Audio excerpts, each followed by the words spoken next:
자, 이번엔 여러분들이 경찰관 직무집행법 제7조 조문 먼저 보실 차례입니다. 제7조는 위험 방지를 위한 출입이라고 되어 있습니다. 이거는 이제 대가택적 즉시강제라고 부르는 종류에 해당이 되는데요. 이 안에는 세 가지 종류가 주로 들어 있습니다. 하나는 예방 출입이 있고, 하나는 긴급 출입이 있고, 또 하나는 대간첩 작전 수행 지역 안에서의 수색이라고 하는 세 가지 형태로 크게 구분이 됩니다. 자, 먼저 제1조부터 보도록 하겠습니다. 경찰관은 5조 1항, 2항, 제6조에 따른 위험 사태가 발생하여 사람의 생명, 신체, 재산에 대한 위해가 임박할 때 재산 부분이 포함되어 있습니다. 주의하셔야 돼요. 생명, 신체뿐만 아니라 재산이 포함되어 있다. 임박한 때에 그 위해를 방지하거나 피해자를 구조하기 위하여 부득이하다고 인정하면 합리적으로 판단하여 필요한 한도에서 다른 사람의 토지, 건물, 배 또는 차에 출입할 수 있다라고 되어 있습니다. 임박했다라는 표현이 지금 여기 들어있죠. 자, 그렇기 때문에 결과적으로 긴급 출입이다라고 하는 것을 알 수 있고요. 이 긴급 출입과 관련된 부분에서도 여기서 이제 또 하나 여러분들이 주의하셔야 될 것은 대상입니다. 맨 끝에 보면 다른 사람의 토지, 건물, 배 또는 차라고 해서 아무나 들어갈 수 없는 장소이죠. 자, 이런 장소를 우리는 사주소라고 표현하기도 합니다. 그 다음 시간이나 이런 부분에 제한이 있는가? 조금 이따 이제 다른 조문을 읽어보면 아시겠지만 시간 제한이 있는 부분이 있습니다. 그러나 이 제1항 조문에서는 시간 제한에 대한 특별한 말이 없습니다. 그렇기 때문에 주의하를 구분하지 않는다라는 뜻이고요. 그 다음 상대방이 꼭 동의를 받아야 되는가에 대해서도 특별한 말을 하지 않고 있습니다. 조금 이따 보시면 또 동의를 받아야 하는 것을 원칙으로 하는 것도 있거든요. 그런데 제1항에서는 그런 말이 없기 때문에 동의를 불문한다 이렇게 생각하시면 되겠습니다. 그리고 제1항도 주체가 경찰관은이라고 시작이 됩니다. 그래서 경찰관 직무집행법이기 때문에 그러려니 생각하지 마시고 조금 이따 보면 주어가 달라지는 것도 있거든요. 주의하셔야 됩니다. 그 다음 맨 끝에를 보시면 차에 출입할 수 있다라고 되어 있어요. 이 차도 혹은 배도 사주소라고 하는 집의 일종으로 우리가 취급을 하는 형태입니다. 그리고 출입할 수 있다라고 해서 재량 형태로 규정이 되어 있어요. 귀속행위가 아닙니다. 그 다음 제2항 보죠. 흥행장, 여관, 음식점, 역, 그 밖에 많은 사람이 출입하는 장소의 관리자나 이에 준하는 관계인은 경찰관의 범죄나 사람의 생명, 신체, 재산에 대한 위해를 예방하기 위하여 그랬어요. 여기는 이제 범죄나 사람의 생명, 신체, 재산에 대한 위해를 예방한다라는 표현이 되어 있습니다. 여기서 포인트는 범죄뿐만 아니라 생명, 신체, 재산, 여기도 재산이 포함되어 있다라는 것이고, 그 다음 이런 위해나 범죄를 예방하기 위한 것입니다. 그래서 우리는 이 제2항을 예방 출입이다 이렇게 우리가 표현을 하고 있습니다. 그 다음 해당 장소의 영업시간이나 그 해당 장소가 일반인에게 공개된 시간에 이렇게 되어 있습니다. 영업시간 중에 들어가시라는 뜻입니다. 그렇기 때문에 영업시간 외에는 함부로 들어갈 수 없습니다. 그 다음 그 장소에 출입하겠다고 요구하면 정당한 이유 없이 그 요구를 거절할 수 없다라고 되어 있습니다. 원칙적으로는 동의를 필요로 합니다. 그러나 그 동의도 정당한 이유가 없이는 거절을 못하는 그런 형태로 되어 있는 것이죠. 그래서 첫 번째 포인트는 1항과는 장소가 다르다는 데 있습니다. 흥행장, 여관, 음식점, 역, 그 밖에 많은 사람이 출입하는 장소, 우리는 이런 장소를 공개된 장소라고 합니다. 불특정 다수인이 자유롭게 출입할 수 있는 그런 장소인 것이죠.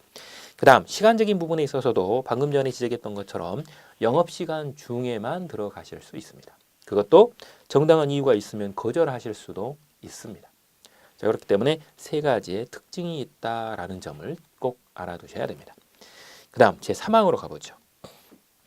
경찰관은 대간첩 작전 수행에 필요할 때에는 작전 지역에서 제2항에 따른 장소를 검색할 수 있다라고 되어 있어요.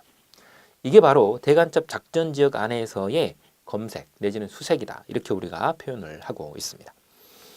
일단 지역 자체가 대간첩 작전 지역에 일단 제한됩니다. 그리고 구체적인 장소는 제2항에 따른 장소라고 하였기 때문에 흥행장, 여관, 음식점, 역, 그 밖에 많은 사람이 출입하는 장소로서 공개된 장소를 대상으로 함을 알 수 있습니다. 그러나 그 외에 동의를 요하는가 여부나 혹은 주야를 구분한다거나 혹은 영업시간 여부를 구분하는 그런 문구는 들어있지 않기 때문에 동의를 불문하고 또 시간도 불문한다 이렇게 생각하시면 맞겠습니다. 그 다음 여기서도 사망 끄트머리를 보면 장소를 검색할 수 있다라고 하는 재량으로 표현되어 있습니다. 그 다음 제4항을 보죠. 경찰관은 제1항부터 제3항까지의 규정에 따라 필요한 장소에 출입할 때에는 그 신분을 표시하는 증표를 제시하여야 하며 함부로 관계인이 하는 정당한 업무를 방해해서는 아니 된다라고 되어 있습니다. 여기서 그 신분을 표시하는 증표를 제시한다라고 했습니다. 주체가 경찰관입니다. 그렇기 때문에 여러분들이 시행령을 보시면 국가경찰 공무원증을 가리키는 말입니다. 이제 원칙적으로 신분을 표시하는 증표는 공무원증으로 제한되어 있음을 시행령을 보시면 아시게 될 겁니다. 또 하나는 함부로 관계인이 하는 정당한 업무를 방해하지 말라고 되어 있습니다. 즉 이제 영업을 하는 장소일 수도 있고 하기 때문에 함부로 업무를 침해해서는 안 되겠죠. 바로 그런 부분들을 지적하는 내용입니다. 그래서 제7조의 위험 발생 방지 조치, 여기에 나와 있는 위험 방지를 위한 출입, 제7조는 위험 방지를 위한 출입인데 이거는 대가택적 즉시강제이다 이렇게 생각하라 그랬죠. 자, 그 다음 제8조입니다. 사실의 확인 등이라고 되어 있습니다. 실제로 이 경찰관 직무집행법에는 다수의 이 권력적 사실행위에 해당이 되는 즉시강제를 기록하고 있습니다. 그런데 임의적 사실행위가 지금 일부 들어있는데요. 그 조문이 바로 제8조입니다. 제8조는 사실의 확인 등이라는 조문입니다. 그런데 1항과 2항으로 나뉘어서 1항은 사실 확인 조치에 대한 조문이고요. 2항은 출석 요구에 해당하는 조문입니다. 근데 이때 여러분들이 주의하셔야 될 것은 제2항의 출석 요구는 형사소송법상 수사를 위한 출석 요구가 아니라는 사실입니다. 그렇기 때문에 최대한 가도 행정처분을 위한 이렇게 출석 요구인 것이지 형사적인 어떤 처분을 하기 위해서 혹은 형사적인 조치를 하기 위해서 출석 요구를 할 때에는 경찰관 직무집행법 제8조 2항으로 하시면 안 됩니다. 형사소송법에 근거를 두셔야 된다. 먼저 8조 1항을 보겠습니다. 경찰관서의 장은이라고 되어 있습니다. 주체가 이때까지는 경찰관은 이렇게 되어 있었는데 8조 1항은 주체가 경찰관서의 장은이라고 표현되어 있습니다. 직무 수행에 필요하다고 인정되는 상당한 이유가 있을 때는 국가기관이나 공, 사, 단체 등의 직무 수행에 관련된 사실을 조회할 수 있다. 뭐뭐 할 수 있다라는 재량 조문으로 되어 있고 그 대상이 국가기관일 수도 있고요. 공적인 단체나 사적인 단체에 대해서도 직무 수행에 관한 사실 조회를 할 수 있음을 규정하고 있습니다. 공사라는 말은 한자로 써졌습니다. 공적인 단체 또는 사적인 단체 둘 다를 포함하는 단어입니다. 그렇기 때문에 한국방송공사 같은 그런 공사를 가리키는 말은 아닙니다. 이제 물론 그것도 공적인 단체이기 때문에 여기에 대상은 되겠지만 여기서 말하는 공사라는 말의 한자를 가만히 들여다보시면 우리가 통상적으로 말하는 그런 공사, 한국방송공사, 한국도로공사는 그런 공사를 가리키는 건 아니다. 주의하셔야 됩니다. 이제 공적인 단체 안에 포함이 될 수는 있으나 공사가 의미하는 바가 좀 다르다. 그 다음 단서가 붙어 있죠. 다만 긴급한 경우에는 소속 경찰관으로 하여금 현장에 나가 해당 기관 또는 단체의 장의 협조를 받아 그 사실을 확인하게 할 수 있다. 즉 경찰관서의 장이 소속 경찰관을 시켜서 급하면 현장에 보내서 거기에 장을 협조를 얻어가지고 사실을 확인하게 할 수도 있다라는 뜻입니다. 그래서 제1항은 사실을 단순히 단체에게 확인해 달라고 조회를 할 수 있는 조문이고 단서는 급하기 때문에 경찰관을 현장에 보내서 거기에 단체의 장의 협조를 얻어서 사실을 보고라고 시킬 수도 있다라는 뜻인 것이죠. 제2항을 보겠습니다.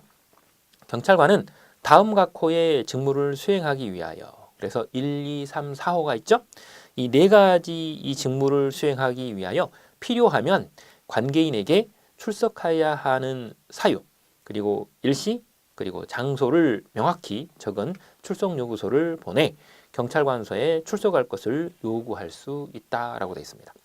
이 출석 요구서를 보내 가지고 출석을 하게 하겠다, 즉 경찰관서나 이런 데에 나오게 하겠다라는 뜻인데, 여기는 유독 1항의 주체는 경찰관서의 장이었으나 2항의 주체는 경찰관이라는 주어를 달고 있습니다. 근데 문제는 실제로 여러분들이 경찰서에서 출석 요구서를 8조 2항에 따라 발송하는 경우라 하더라도 실제 발송자의 명의는 경찰관서 장의 명의를 달고 실제 행위를 경찰관이 하고 있다는 사실을 알고 계셔야 됩니다. 명의는 누구 명의를 단다? 경찰관서의 장 명의로 발송이 되는 거죠, 상대방에게. 그러나 실제로 발송하는 사람은 당연히 서장이 발송하는 게 아니겠죠. 경찰관이 발송을 하게 됩니다. 그런 의미이고, 그 다음 출석할 것을 요구하여야 한다가 아니라 할 수 있다라는 재량형 조문으로 되어 있습니다. 그 다음 무엇을 위해서 그러면 출석 요구서를 보내서 나오게 할 것인가, 네 가지의 사유가 있습니다. 1호를 보면 미아를 인수할 보호자를 확인하고자 할 때, 2호를 보면 유실물을 인수할 권리자인지를 확인하고자 할 때죠. 3호를 보면 사고로 인한 사상자, 죽거나 다친 사람을 확인하고자 할 때, 4호를 보면 행정처분을 위한 교통사고 조사에 필요한 사실을 확인할 때입니다. 두 가지 포인트가 있습니다. 교통사고이래요. 교통사고. 그리고 교통사고와 관련돼서 행정처분입니다. 그렇기 때문에 운전면 행정처분처럼 취소정지를 하고자 할 때 결과적으로 이런 조사를 위해서 출석을 요구할 수 있음을 의미합니다. 그렇기 때문에 객관식에서는 이 네 가지를 열거형으로 묻기도 합니다. 그랬을 때는 두 문자로 그냥 외우시면 됩니다. 미유사행. 미유사행은 출석 요구 사유입니다. 그렇죠? 미유사행이다. 이때 이제 시험 문제가 가장 많이 출제가 되는 것은 행정처분을 위한 교통사고 조사에 필요한 사실 확인이라는 겁니다. 형사처분이라고 나오면 틀립니다. 만약에 형사처분을 목적으로 한 출석 확인이라면 무슨 법에 의해야 된다? 형사소송법에 의해야 됩니다. 그렇기 때문에 여기서는 행정처분이라는 사실을 꼭 기억하셔야 돼요. 이때 행정처분은 운전면허 취소 처분이라거나 운전면허 정지 처분과 같은 처분을 하기 위해서 출석을 요구하는 경우입니다. 자, 이렇게 이제 8조를 보시고요. 이 8조는 임의적 사실행위 혹은 비권력적 사실행위라고 부릅니다. 이제 상대방이 출석하실 수도 있고 안 하실 수도 있죠. 상대방이 도와주실 수도 있어요. 사실을 확인해 주실 수도 있고 안 해줄 수도 있기 때문에 이건 임의적 사실행위라고 하거나 혹은 비권력적 사실행위라고 표현해요. 근데 방금 전에 말씀드렸던 것처럼 경찰관 직무집행법에는 주로 권력적 사실행위인 즉시강제가 굉장히 많습니다. 그러나 유독 제8조는 임의적 사실행위 혹은 비권력적 사실행위가 조문에 들어있다라는 사실이에요. 그 다음 8조의 2입니다. 국제협력이라는 조문이 들어있죠. 들어간 지 얼마 안 됐고 조문이 일부 손대진 것도 얼마 되지 않았습니다. 주체를 보면 경찰청장 또는 해양경찰청장은 이라고 되어 있습니다. 경찰청장 또는 해양경찰청장은 이 법에 따른, 즉 경찰관 직무집행법에 따른 경찰관의 직무 수행을 위하여 외국 정보기관, 국제기구 등과 자료 교환, 그리고 국제협력 활동 등을 할 수 있다라고 되어 있습니다. 이 부분 주체하고 끝을 조심하셔야 됩니다. 주체가 누구입니까? 경찰청장 또는 해양경찰청장입니다. 그 다음 조문 끝을 보면 할 수 있다라고 되어 있지 하여야 한다라고 되어 있지 않습니다. 그리고 그 내용을 보면 외국과의 협력 부분입니다. 그죠? 자료를 도와줄 수도 있고, 그리고 외국 정보기관과의 국제 협력을 할 수도 있고, 이런 것들을 노력을 해달라는 뜻이죠. 그래서 할 수 있다입니다. 이것도 이미 다른 시험에는 기출 문제가 꽤 많습니다. 그 다음 제9조 유치장이죠. 유치장 설치 근거가 어디에 있습니까? 라고 질문하면 경찰관 직무집행법에 있습니다. 이렇게 대답합니다. 그게 바로 제9조 때문입니다. 제9조는 유치장이라고 되어 있는데 어떻게 되어 있는지 보죠. 법률에서 정한 절차에 따라 체포 구속된 사람 또는 신체 자유를 제한하는 판결이나 처분을 받은 사람을 수용하기 위하여 경찰서와 해양경찰서에 유치장을 둔다라고 되어 있습니다. 둔다라고 끝나 있습니다. 둬야 되는 것이죠. 어디에 둔다고요? 경찰서나 해양경찰서에 두는 것입니다. 그 다음 이때 어떤 사람들이 유치장에 유치될 수 있는가라는 부분입니다. 앞부분을 보시면 법률에서 정한 절차에 따라 체포 또는 구속된 사람이라고 되어 있습니다. 체포 또는 구속된 사람이라고 했기 때문에 아직 미결수 상태입니다. 그죠? 아직 수사가 진행 중이거나 아직 공판이 진행 중인 경우죠. 실제로 공판이 진행 중인 경우보다는 이제 공소 제기가 되지 않은 그런 상황에서 검찰로 송치가 되지 않았을 때 주로 유치장에 머무르게 됩니다. 그런데 그 다음을 보면 신체의 자유를 제한하는 판결이나 처분을 받은 사람이라고 되어 있습니다. 여기는 신체의 자유를 제한하는 판결 또는 처분이 이미 떨어진 사람입니다. 이거는 기결수를 가리킵니다. 이미 형이 확정된 사람이라는 뜻이죠. 결과적으로 이 유치장이라고 하는 것은 미결 수용 시설이기도 하지만 기결수들의 수용 시설이기도 합니다. 그러면 기결수가 누가 유치장에 들어갑니까? 답은 구류자입니다. 이 구류인들, 즉 구류형이 선고된 확정된 사람들에 대해서는 구류형 집행을 위해서 유치장에 머무를 수 있습니다. 머무르게 하는데 바로 그게 이 뒷부분입니다. 신체의 자유를 제한하는 판결이나 처분을 받은 사람이라고 하는 것은 구류인을 가리키는 말이다. 구류형이 확정된 사람으로서 구류형 집행을 위해서 어디에 머무르게 된다? 유치장에 유치가 되어지는 것입니다. 그렇기 때문에 유치장은 미결 수용 시설이기도 하고 기결수들의 형 집행 장소이기도 하다. 이렇게 말하면 맞는 말이 됩니다. 그 점을 주의하셔야 되죠. 그 다음 제10조로 가보겠습니다. 유치장 설치 근거는 어디에 있다고요? 경찰관 직무집행법에. 모르면 간첩입니다. 그죠? 그 정도로 유명한 조문입니다. 그 다음 제10조입니다. 경찰 장비의 사용입니다. 제1항을 보죠. 경찰관은 직무 수행 중 경찰 장비를 사용할 수 있다라고 되어 있습니다. 할 수 있다라고 되어 있습니다. 그죠? 할 수 있다. 재량이고 다만 사람의 생명이나 신체에 유해를 끼칠 경찰 장비를 사용할 때에는 필요한 안전교육과 안전검사를 받은 후 사용하여야 한다라고 되어 있습니다.